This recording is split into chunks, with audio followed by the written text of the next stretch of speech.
Perkenalkan, nama saya Delisan Dimunte, NPM 2001010123. Di sini saya akan membahas mengenai dimensi pembelajaran bahasa Indonesia kelas tinggi. Yang pertama adalah hakikat dimensi.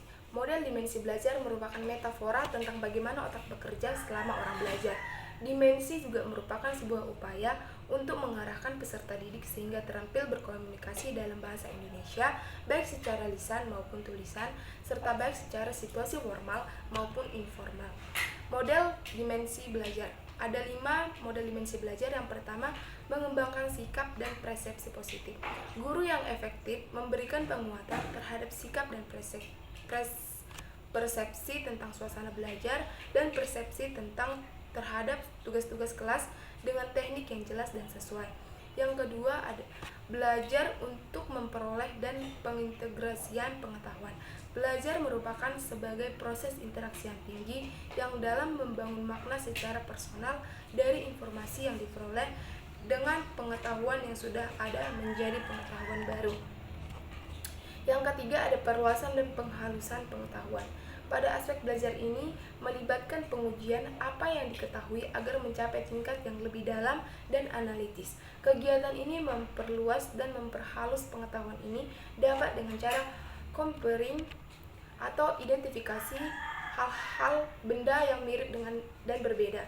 Yang kedua ada classifying atau pengelompokan jenis-jenis benda dalam kategori berdasarkan atribut pada dasarnya. Yang ketiga ada pendugaan prinsip-prinsip atau generalisasi yang belum diketahui dari observasi atau analisis.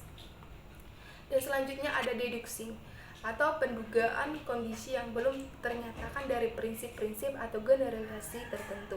Yang selanjutnya ada analyzing error atau identifikasi dan artikulasi kesalahan di dalam pikiran sendiri maupun orang lain.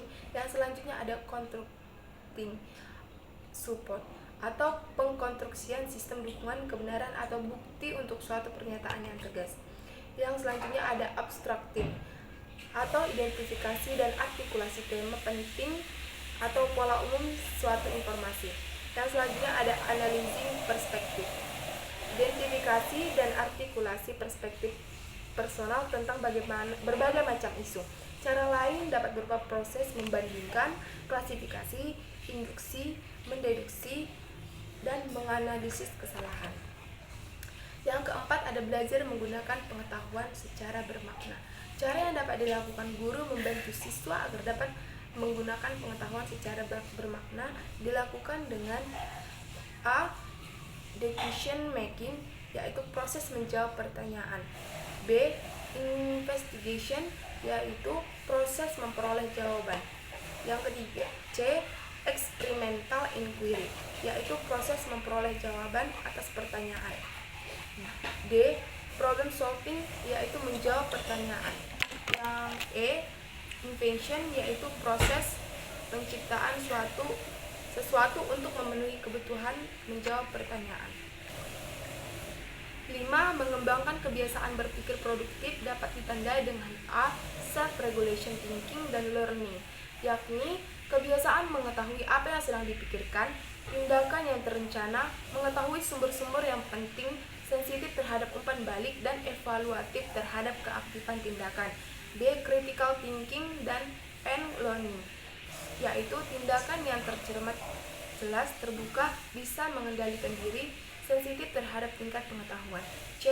Creative thinking and learning, ditandai oleh semangat tinggi, berusaha sebatas kemampuan, percaya diri, teguh, dan menciptakan hal-hal atau cara-cara baru.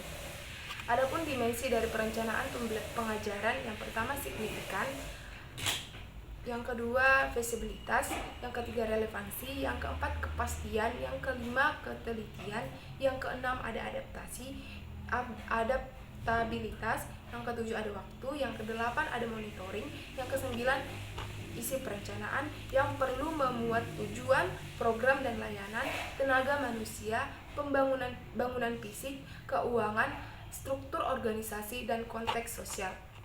Sekian penjelasan saya mengenai dimensi pengajaran bahasa Indonesia.